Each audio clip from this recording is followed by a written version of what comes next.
Twitter, Facebook, Instagram, and YouTube all appear to suffer outages at the same time.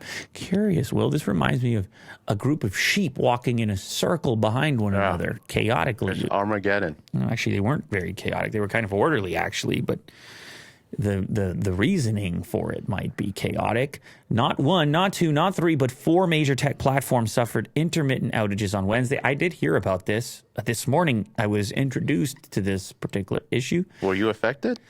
Oh, I was affected, all right. Yeah? No, actually, I didn't really get online until after it seems most of it was over. But I just saw the tweets of people saying, YouTube, where art thou? Where are you? And then other tweets saying, hey, was Twitter down for any of you? It's curious because it's one of those moments where, you know, people have their concerns about everything being online and everything being centralized, and like how robust are these systems that we rely on so significantly, or are they distributed? And then you see an outage that affects all at the same time, and you're like, what are they all working together? Were they all on AWS? I thought they had their own stuff going on. Was the main pipeline cut? Is that what happened? Yeah. Did someone actually break the internet? Sort of seems like it. Users of Twitter, Facebook, Instagram, and YouTube, some of the web's biggest platforms, reported experiencing major issues on Wednesday, with many losing access to basic features and functions. Reports first poured in concerning Twitter, where users reported being met with a message telling them they'd reached their tweet limit for the day. I had a separate story on this topic. Yeah. Twitter actually does have a tweet limit.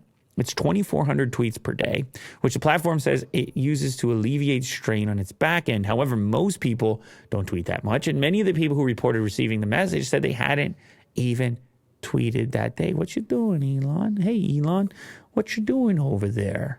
It is curious. I'm sure we'll never find out the true cause, and whenever they tell us what the real cause was, everyone will speculate and be skeptical and say, I don't think that was the real. This is espionage. This was an attack on the United States of America. And then it'll be fine for a couple of years, and then another nuke happens. Is this the perfect use of the melty face? Because that's how I would feel. I've been using that a lot lately. If everything is down, my face might be melting. Here's a tweet from Team YouTube. Hi. We've seen reports that YouTube homepage is down for some of you. Melty face. We're looking into it right now. I'm really sorry if you're experiencing this. We'll follow up with more soon. Thanks for your patience. So melty happy face is like, we're still pleasant, but we feel your pain.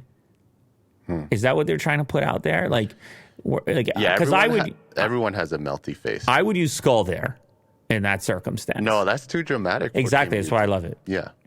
I go, YouTube is down for all of you, skull. Yeah. And then I would leave people thinking, like, okay, is it like when do we get it? Like, I love the ambiguity of it. The ambiguity of the skull is fantastic. Anyway, we don't need to go into why it's my favorite emoji, but anyway, it looks like everything's back now. Here are some conspiracy theories. Did Twitter break because those were the remaining 4 Twitter employees in front of Congress today? Coincidence?